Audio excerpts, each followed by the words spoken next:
Hi everyone, and welcome back to another episode where now we're in season 2 and I'm going to be sharing about some things that went on in my life that I learned from the hiatus I was in. So if you missed the last episode, I was sharing how during my time away, where I've been, we were building a house. And due to us building a house, I ended up moving our family into my parents' house. So I want to come in today's episode and talk about what it's like living with family, the benefits of it, the perks, things I learned, and also just the overall struggles. Because I'm sure, as you can imagine, if you're an adult that moved away, whether you went to college, you moved to a different state, you were traveling, or you just moved out of your house and had to come back, we're a situation like us, you come back to your parents' house and there's like a whole new level of things. Even if it's not your parents, just family. It's somebody else's house, somebody else's rules, somebody else's way of living that's just not yours. So in this episode, I do want to talk about what I learned in that situation. So again, to kind of recap what happened, we were living in a house, and by we, it was my husband, my eldest son, and I were living in our townhome. And we were fortunate enough to be able to save enough to invest. Basically, we got enough funds to build our own custom home. So we decided we were done with the townhome. We wanted to build a home, our forever home, our dream home, our home that's going to fit what we want in our life, and be able to fit our growing family. And now we're here. We are here in this home, and it's been bliss, but the process to get there was a whole different thing. That's from, if we want to call it last season, there are episodes where I talk about buying land, building a home. That's a whole different thing. But during the time that we were building our custom home, because of the process, once you settle on the land and start the building process and you find the builder, you basically enter into that mortgage right away. So we were paying a mortgage on a house that wasn't even built. We were paying mortgage on a house where the land wasn't even dug into. Meanwhile, we were still paying a mortgage on the house we are currently living in. And though at the start of when we purchased the land, the mortgage was quite low. So we were able to maintain paying the mortgage on the townhome we were living in, as well as the mortgage on the house we were building. But as it continued and the structure started going up, because there's more draws coming out, and by that is the builder is now going, hey, we need more money to continue on the project. So if the draws are coming in, they're taking more money, there's a bigger loan that's being used, we end up paying more money on our mortgage. So as the price for the second mortgage started going up, we realized things were getting a little bit tight. And we had already budgeted this, so it wasn't like it was a surprise. We factored all the numbers, and we had planned to, be out in the townhome until the house was built.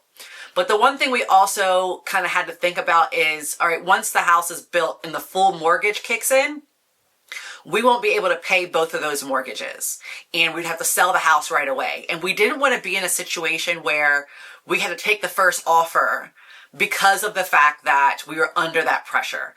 We wanted to be able to put the house on the market, let it meet to our offer, let it go into some bids, see where we can get a good price so that we're selling it at a point that we felt comfortable with. So after discussing all of our options with our realtor, she was like, you know what, let's sell the house. So fast forward, we ended up selling the house quite a lot faster than we had anticipated, which basically put us out of a home. Now our option at that point was to do this thing where you can rent from the person you are selling the house to, but we didn't want to do that either, because the person that was buying the house, they were planning on renovating it to make it a renting situation. And the renter rate, once we kind of started hearing back and forth, we got some insider news that they were going to end up making the rent higher than what we were paying for a mortgage. So we were just like, no, this is not what we're going to do. I ended up asking my parents, and by their grace, they were like, yes, come live in the house with us. Just make sure that you're, being an active participant in the household, meaning, we weren't leaving dishes, we were helping clean, we were helping with chores, we were paying a small amount of rent, basically to help cover the additional expenses that were going into the house. So, paying the extra money that we were pulling from electric, from water, for groceries, where we ended up just agreeing that every other week when we were doing grocery shopping, each household, whether it was my household and my parents' household, would pay for groceries. So we ended up in the house. Now, in the house is my parents, as well as my younger brother, who is there. And my parents have a 4-bedroom home. And at the time, due to my father's work schedule, he was sleeping in a different room because he works at night, and then he'd come home early in the morning where my mom's still asleep, but then she's getting up ready to go to work while he's trying to go to sleep, and it just didn't mesh. And then he slept a lot during the day where my mom still needed access to the bedroom without having to wake him up.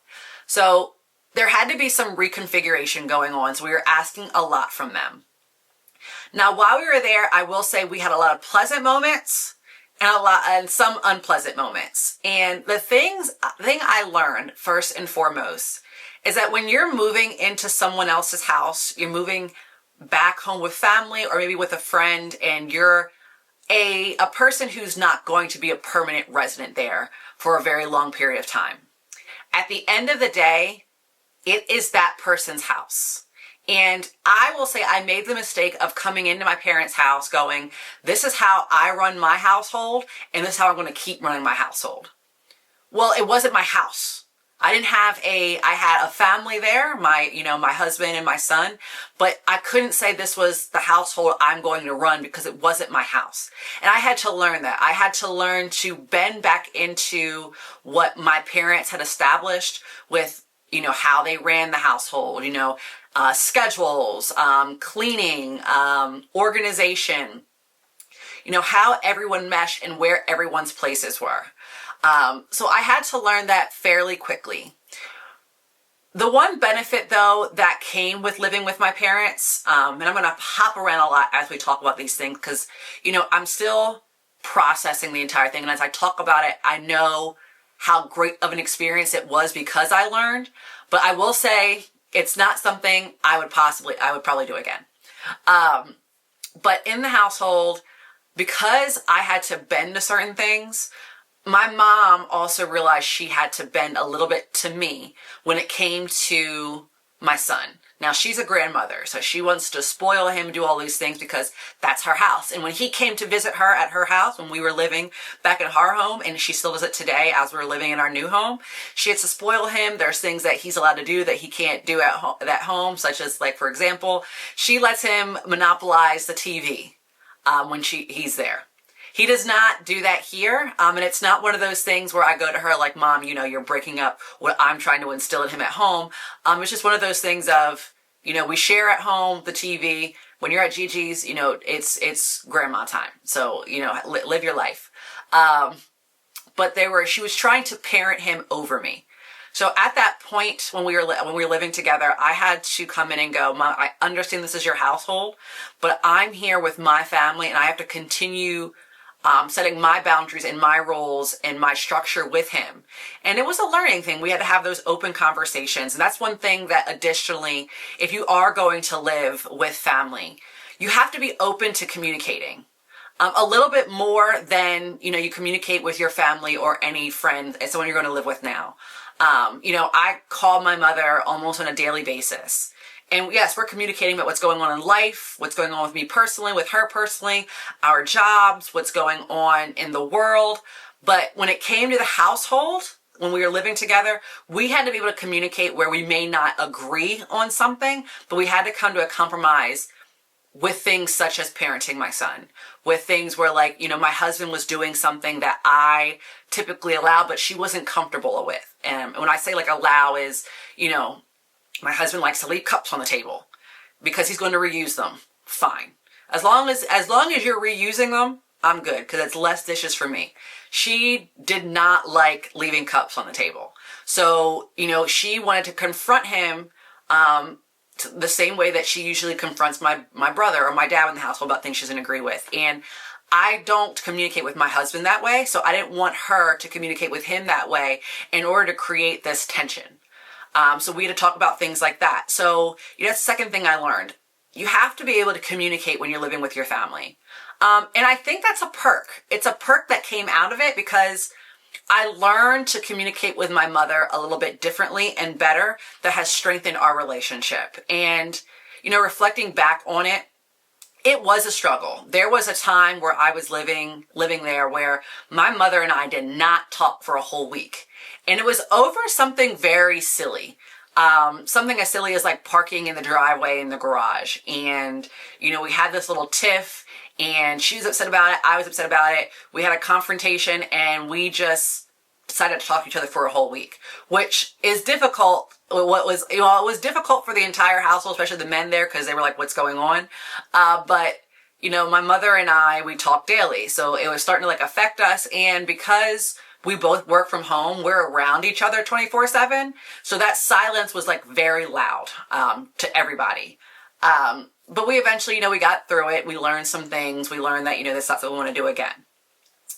Another perk that came out of living with family, specifically because I live with my parents, is we had live-in babysitters. So, as a creator in my work and the things I do, we had a lot of traveling things that were going on. So I was able to kind of pack up and travel. And typically now, typically if my husband and I travel together and we couldn't bring my son, he would go over and stay with my parents. And it was just kind of getting him up and getting him settled somewhere else. And sometimes they wouldn't put him in daycare. My mom would take off.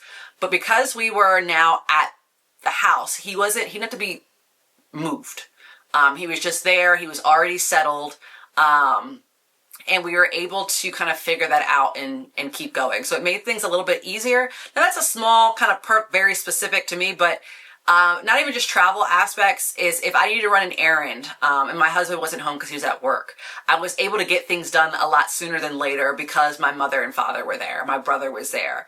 They were able to see things that I wasn't able to see. As he was learning things, if I had to cook, and my husband wasn't home because he works late, my mom or dad or my brother were able to step in and help him with, some sight words or, counting or helping him. They were able to play. So he was even able to grow a deeper bond with them that we probably wouldn't have been able to have that bond grow at that rate or even to this extent if we didn't live there. So that was like another benefit. Now, kind of going into those things like to be aware of living with family is, it can go completely wrong. You could end up in the most blowout fight thing, depending on how your family already is. Like, we're a very close family already, and we've dealt with tiffs before. So we were able to navigate this a lot easier and a lot quicker to recover from it with like when we had, certain dysfunction in the house.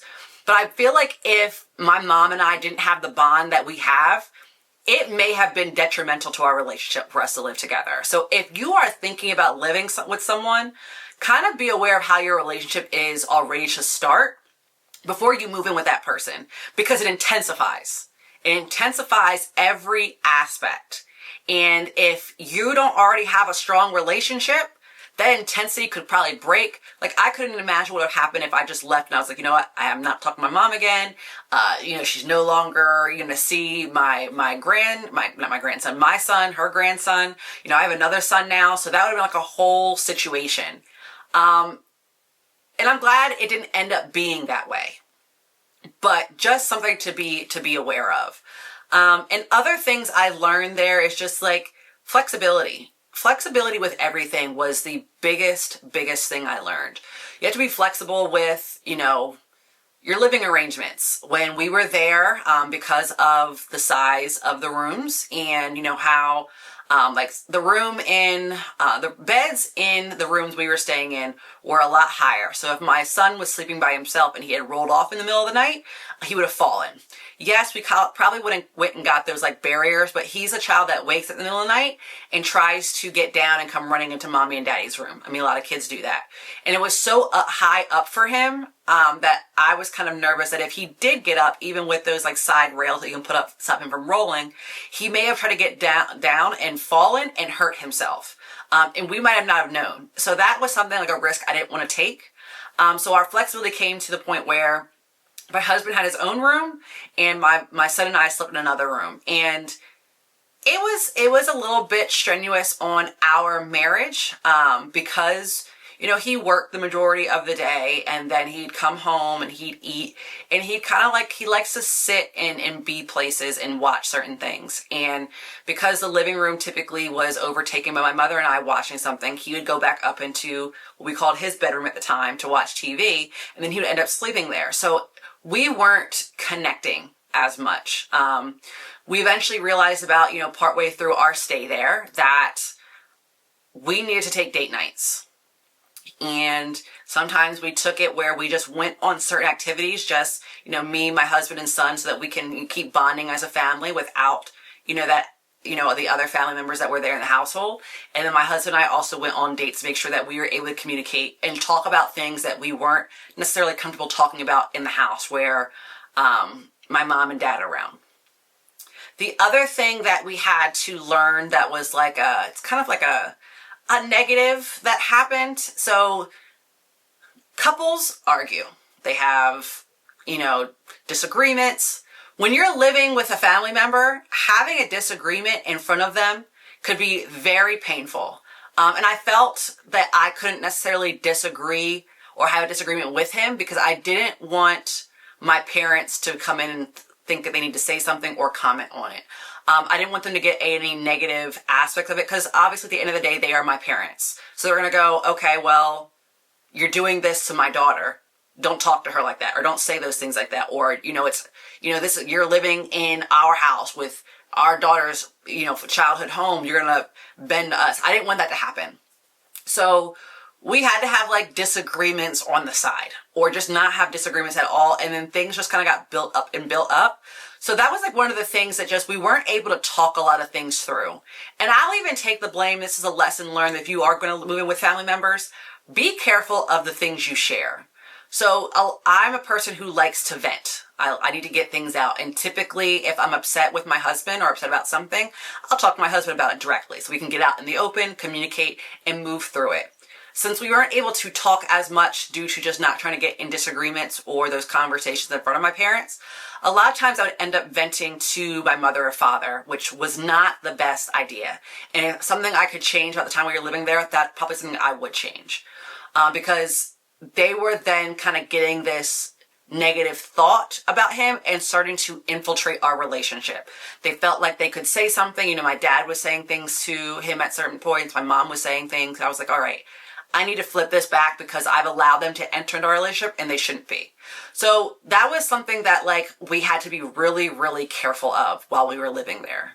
But again, those are just those different aspects of living. It was just this reality of I'm an adult, I'm married, I have a child, and I'm coming back to live with my parents due to me changing, well, not me changing, us changing our living situation.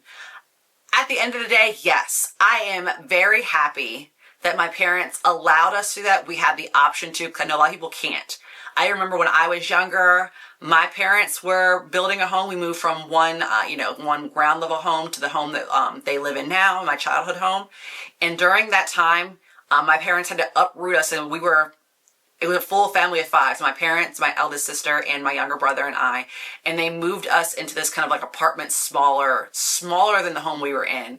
And it was clustered, but they had a more defined timeline of when the house would be built than with a custom home where things are all over the place. They can give you an estimate of like, yeah, it's going to be finished this month, but if there's a setback with the township, the utilities, anything, you know, it could just delay things. And we did have a delay. Fortunately, it wasn't super long, but we were able to move through it. So at the end of it all, like I said, I'm very grateful to my parents that they allowed us to do it. And we're here, we've gotten through it, we've learned some things. Like I said, there were perks, there were some struggles, there were some moments, there were things I've learned. But overall, really sit down and think if this is something you're going to do. If you are someone going, I'm going to go live back home with my parents, I'm going to go live with, a family member of any kind, or even a friend, make sure that you sit down, think about where you are in that relationship. Like I said earlier, also think about what your plan is. Come into the house or the home with a plan. Are you planning on staying there for a year? And if that's the plan, make sure at a year you're planning to get out. Make sure you're making those moves. If you haven't in depth, like a not really good plan, it might end up hurting you. I didn't have that situation, but I've had friends who I know who've moved back home with no plan because they were traveling and they just came back home. They were done traveling. And it ended up being a really difficult situation for them because they moved back home with their parents and their parents still had those rules and things. But they were like, when are you going? Like, this is our home. We've moved the children out. We're trying to keep the children out. We're empty nesters and now you're coming back to nest. But either way, have a plan.